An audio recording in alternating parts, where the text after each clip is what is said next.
57 বছরে পা রাখলেন বলিউডের জনপ্রিয় অভিনেত্রী মাধুরী দীক্ষিত। ভারত জুড়ে এই নায়িকার জনপ্রিয়তা আজও সমান। 18 থেকে 80 মাধুরীর রূপ অভিনয়ে মুগ্ধ সকলে। তবে ব্যক্তিগত জীবনে এই নায়িকা একজন তারকা ক্রিকেটারের মুগ্ধ ছিলেন। তার প্রেমের সঙ্গে সম্পর্কেও জড়িয়েছিলেন তিনি।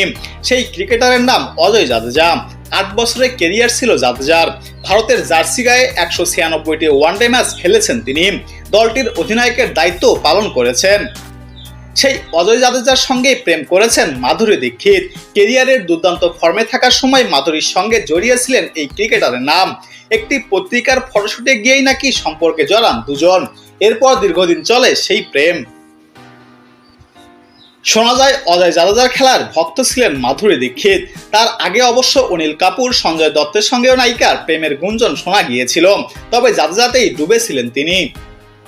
তবে মাধুরীর সঙ্গে প্রেমে নাকি জাদেজার পরিবার বিরোধী ছিল। তারা কোনোভাবেই চাননি ছেলে কোনো নায়িকার সঙ্গে সম্পর্কে জড়াক।